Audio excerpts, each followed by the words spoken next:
Assalamualaikum warahmatullahi wabarakatuh. Perkenalkan, saya Lutfi. Izinkan saya untuk mengenalkan alat-alat untuk pemanduan proses wisata.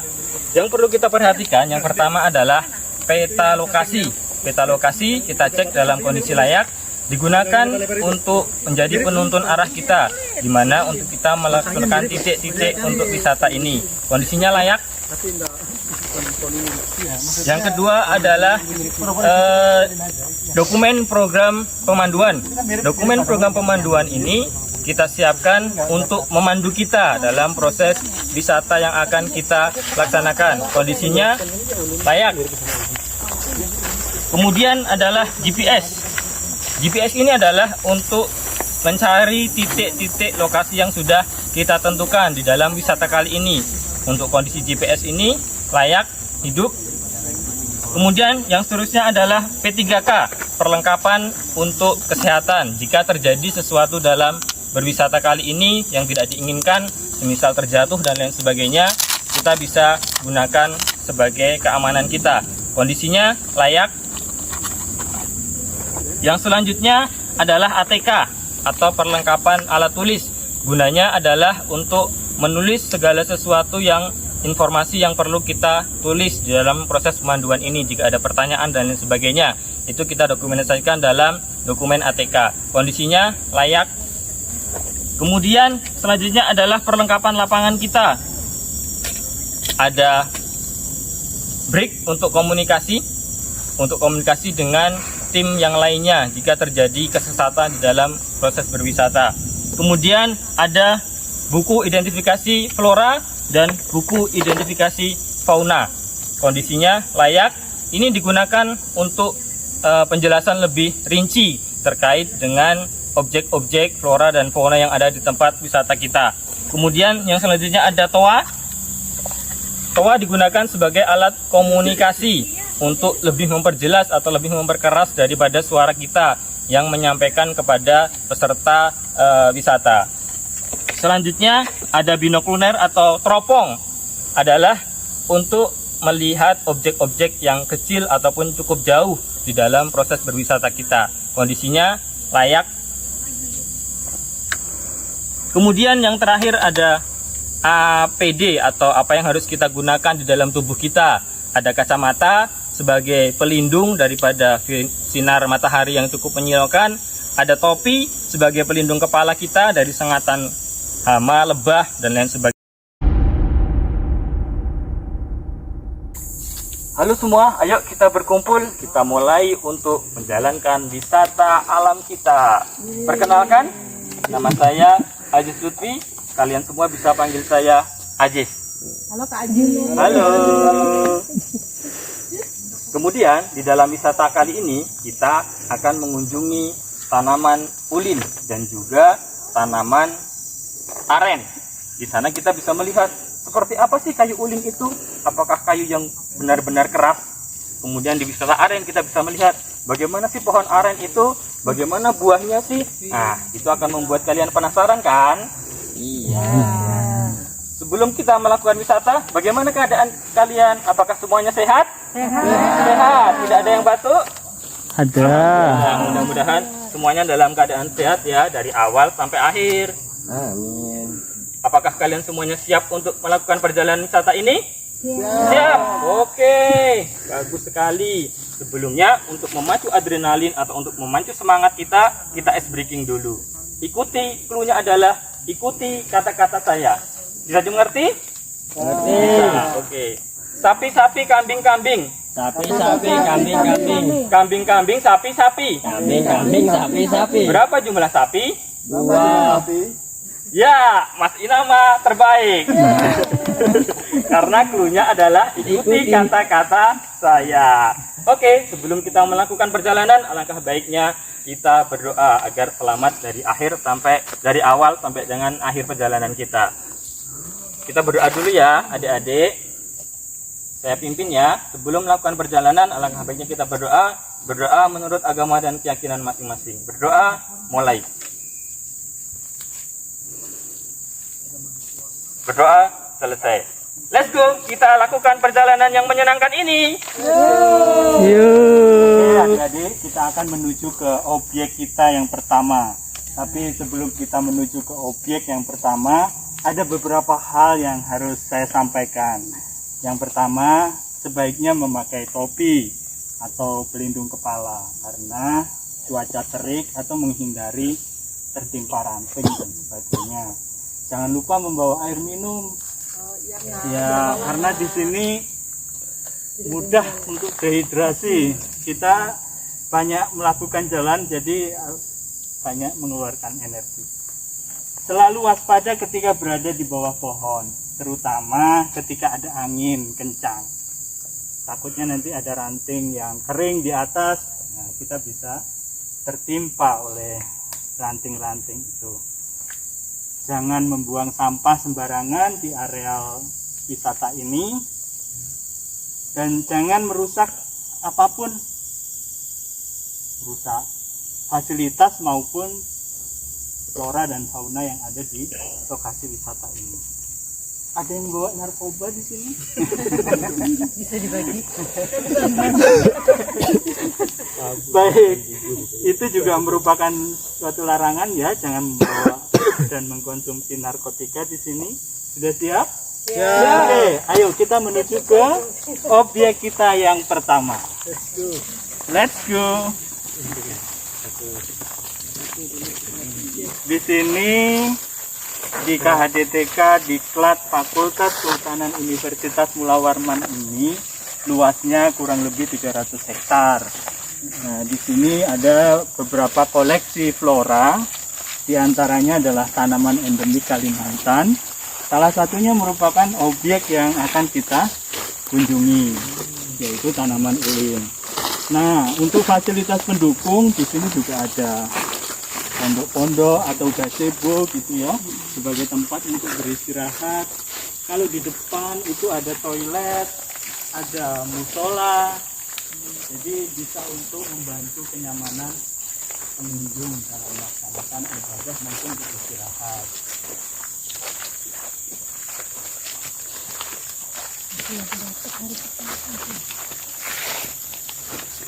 Selain ulin juga ada demplot gahari tadi di depan, dan di bawah di sana ada demplot puspa.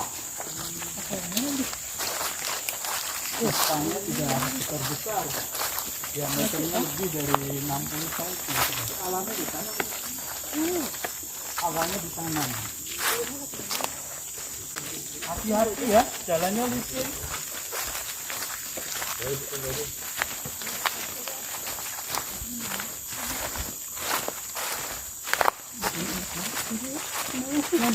Kayak burung meja ya? Jadi burung meja. Iya. Oh, di mana kan begini, Mbak? Oh, bikin begini pokoknya. Yang itu yang direkam tuh pandingnya itu ya. Yang direkam tuh. Silakan nggak ada lokal di sana. Tapi itu kita manusia tak alam loh. Ada burung meja. Ya.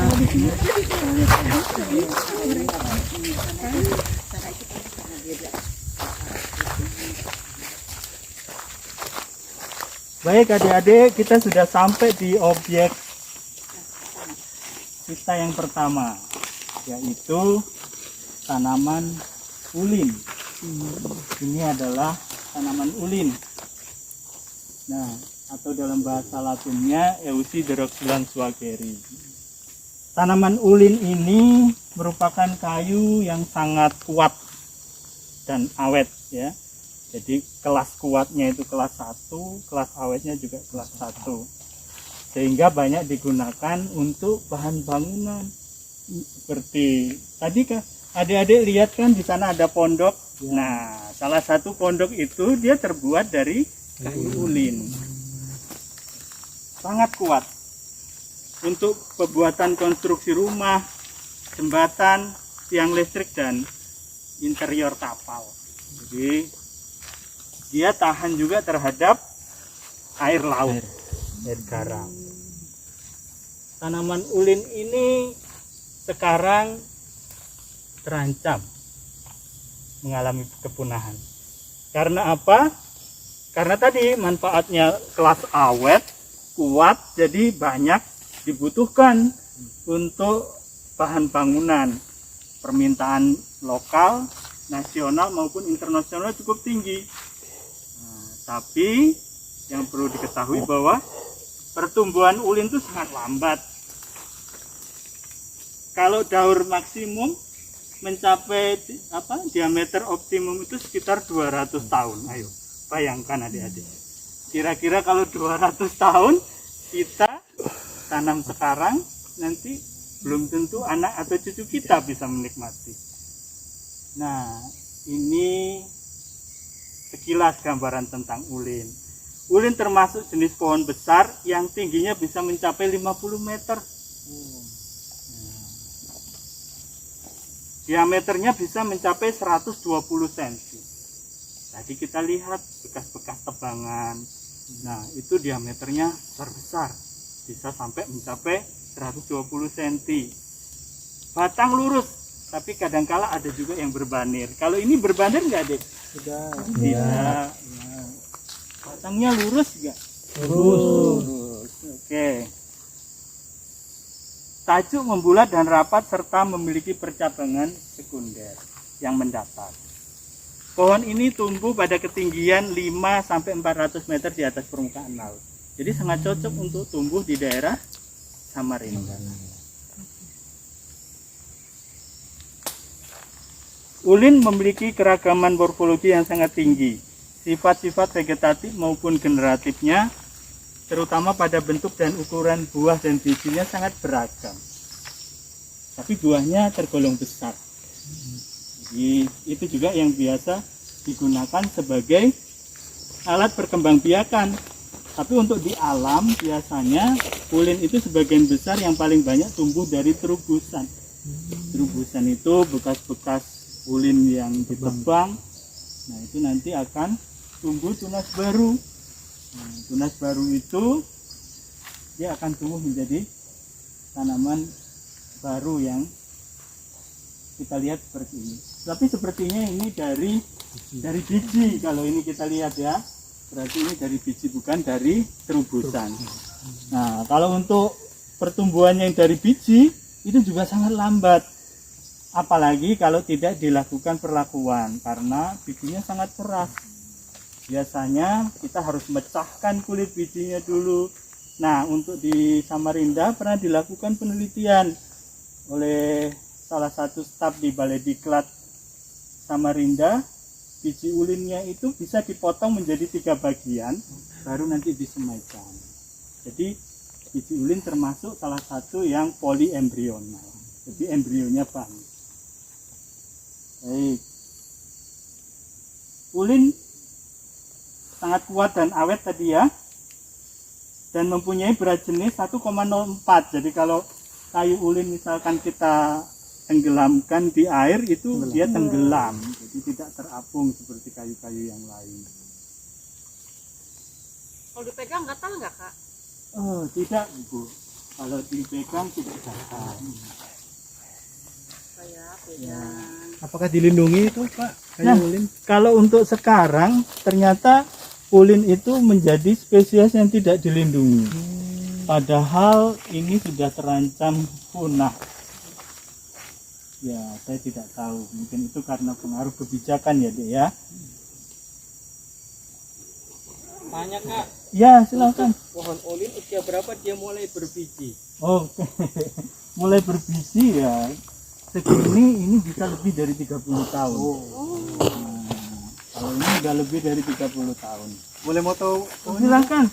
Nah, salah satu cirinya ulin itu merupakan anggota dari famili Lauraceae. Dia memiliki pucuk tunas berwarna merah-merah kecoklatan. Bagi yang bawa binokular bisa dilihat pucuknya. Oke. Itu pucuknya itu berwarna merah kecoklatan. Coba perhatikan. Oh iya. Iya, betul enggak? Ada yang lihat buahnya tidak? Oke. Buahnya bukan itu, Pak. Ya, bulat. Oh iya ada buahnya. Ada buahnya. Oke, betul kan? Di situ ada buahnya. Ada buahnya. Iya. Oh iya. Ah, buah. Ini nggak jatuh ya? Belum. Belum masih kecil. Gede deh.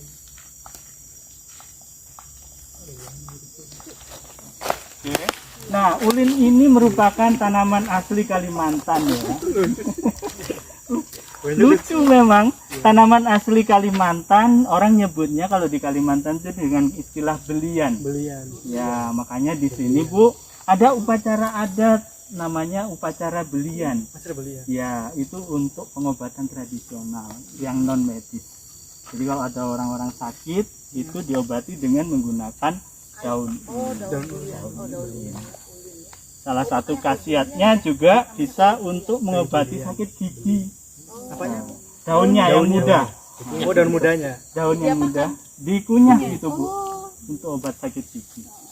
Yang tua nggak bisa ya Kak? Ah, nggak bisa, yang tua keras. Pahit. Harus di presto dulu. Ulen presto. Harus daunnya yang muda. Kalau yang keras harus di presto dulu. Oke. Tanaman ini terbilang langka ya untuk sekarang. Nah, dia menyebar di daerah-daerah yang beriklim tropikal basah ya, tropical rainforest. Nah, ini bisa tersebar di Kalimantan yang banyak dijumpai dengan daerah Sumatera. Kalau di daerah Sumatera banyak orang menyebut kayu besi. Kayu besi. Ulin tuh ada keluarga-keluarga gitu kah, Kak? Ada. Ya itu tadi familinya itu.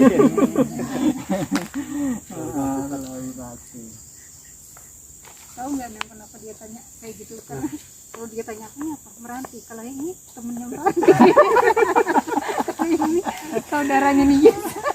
Ayo, ada yang mau ditanyakan adik-adik tentang ulin? Itu berarti buahnya berapa lama tuh sudah bisa dipanen? Dia Untuk biasanya ditanam lagi, berubah warna menjadi sampai kecoklatan. Oh, Kalau itu masih berarti hijau ya? yang hijau ini masih muda. belum, Masih kecil. masih kecil. Segini Hah? besar Bu. Buahnya, buahnya sementara ini sih untuk dibudidaya tadi. Keras karena bijinya. Iya, bijinya keras. Cangkangnya itu keras. Tapi untuk isi dalamnya kita belum pernah ada penelitian untuk dimakan atau edible atau tidak. Yang begitu. bijinya Pak ya. Iya, Karena cangkangnya tebal. keras. Potong pakai ini Pak gergaji itu Pak ya. Biasanya ada yang jatuh-jatuh. Oke. Ayo kita lomba yuk mencari biji ulin. Ayo. Siapa tahu ada yang bisa menemukan. Bisa dapat hadiah. biasanya tuh kami nyari sih Bu. Untuk apa tuh Mbak? Buat ditanam kan. Tadi udah lama udah nggak musim kayaknya kan. Biasanya kan kita nyari kayak gini nih. Yang itu kita minta. Bukan yang Kak Krista ya. Ayo siapa yang dapat? Ayo siapa yang dapat? Ayo. Kulit ulin. Kan tadi lomba tadi. Ya. Mana siapa yang bisa mencari buah ulin Ini bagus buat teman buat. yang jatuh? Kakaknya dulu deh. Ayo. Mana ya? Besar kan. Bukan beda. Saya tidak dapat. Masih di atas pohon. Oh iya. Iya betul. Ini ada buahnya nih. Oh ada yang sudah dapat. Ya. Masih kecil tapi. Oh. Masih kecil buahnya. Harusnya lebih besar dari ini. Ya. Karena mungkin karena pohonnya masih kecil ya. Iya. Sebenarnya itu buahnya bisa besar. Keras ini. Ya. Lunak ya. Oh sudah diambil berarti ini. Ini bagian dalamnya sudah diambil. Oh ini. Cangkangnya itu. Ini cangkangnya. Iya. Jadi ulin bermacam-macam, ada yang biasa digunakan untuk sirap dan untuk kayu pertukangan. Jadi berbeda. Jenisnya iya. Oh beda. Beda. Ada dua jenis ini. Ini untuk sirap. Ulin sirap. Tahu beda dari mana Pak? Dari ini pertumbuhan batangnya beda. Dia kalau yang sirap agak berlekuk-lekuk. Oh, tapi jenisnya sama Pak? Iya. Cuman karakter ini ya. Kayaknya spesiesnya beda. Oh beda. Iya. Spesies. Oh, beda jenis. Beda jenis. Iya. Iya.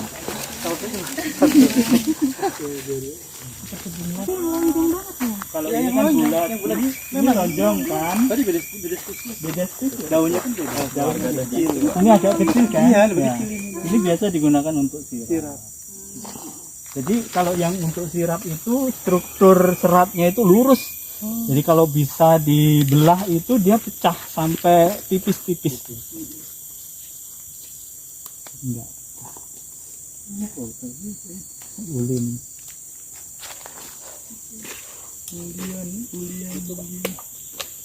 Oke, ada pertanyaan?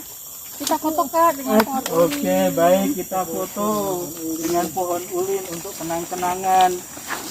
Nah, barangkali ini kalau adik-adik bukan dari Kalimantan atau Sumatera, mungkin akan sulit menemukan pohon ini. 1.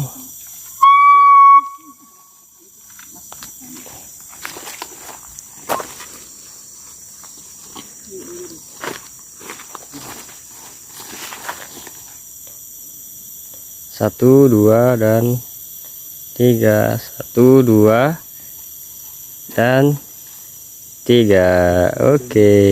1, 2, dan 3. Dan hitungnya.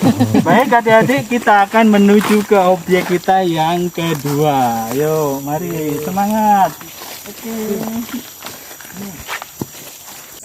Oke. Ayo adik-adik masih semangat? Masih kuat? Kuat. Kita hampir sampai pada objek wisata kita yang kedua. Nah adik-adik, kita bisa lihat di sebelah kanan ini adalah aren. Ada yang tahu aren? Ya. Gula dibikin gula. Oke, dibikin gula. Oh ternyata tidak ada yang tahu. Nah ini adik-adik bisa dilihat, tapi hati-hati sebelum masuk, perhatikan langkahnya dan tetap berada di track. Oke, adik-adik lihat di sebelah kiri kita itu ada pohon aren. Nah, adik lihat pohon aren ini termasuk golongan palma. Dia dikenal juga dengan istilah sugar palm. Nah, di sini pohon aren kita lihat dia ternyata daunnya mirip sekali dengan daun kelapa. Daun salak juga. Oke, mirip juga dengan daun salak. Nah, aren ini sama dengan kelapa, sangat banyak manfaatnya. Nah, kalian lihat dari daunnya. Daun aren itu di beberapa daerah dijadikan sebagai atap. Nah, kemudian kita turun ke bagian batangnya. Apa yang aneh dengan batangnya aren? Ada rambutnya. Oke, ada rambutnya. Rambutnya itu disebut juga dengan nama ijuk. Nah, ijuk ini dimanfaatkan untuk ada yang dibuat sapu, ada yang dibuat tali, ada yang dibuat keset, ada juga kalau di daerah Jawa itu dibuat untuk atap bangunan. Oke, kemudian ada yang bawa binokular nggak? Saya Kak. Oke, kalau yang punya binokular bisa dilihat nggak ada buahnya nggak di atas?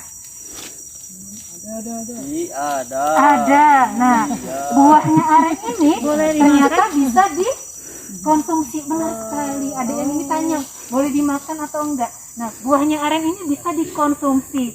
Dikenal juga dengan kolang kaling. Oh, ini pohon kolang kaling. Kalau yang sering beli takjil ada kolang kaling atau kolak ada kolang kaling. Ini loh tumbuhan yang menghasilkan kolang kaling. Kelihatan nggak buahnya? Kelihatan nggak yang pakai binokular? Kelihatan. Besar kalau di video.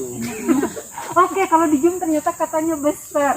Oke, sekarang kita lanjutkan. Nah, tadi ada yang bilang ketika masuk tadi ada ini bilang gula aren. Oke, ternyata gula aren kita dapat dari menyadap bunganya. Nanti keluar air. Airnya itu dikentalkan nanti jadi gula aren. Tapi airnya itu juga bisa diminum. Segar. Oh, tuak-tuak ya. Oh, ada ini lebih profesional. Oke. Lebih berpengalaman. Ternyata Air nira itu kalau difermentasi di beberapa daerah bisa dijadikan minuman tua yang mengandung sedikit alkohol. Oke, ada pertanyaan nggak adik-adik mengenai ini pohon aren? Buahnya yang bisa dimanfaatkan apalagi Kak? Oh, selain buahnya apa yang bisa dimanfaatkan? Oke, adik mau minum? Adik kayaknya kurang aqua. Tadi saya bilang daunnya bisa dimanfaatkan, hijaunya bisa dimanfaatkan. Tadi lagi pipis. Adiknya tadi pipis. Oke, konsentrasi ya.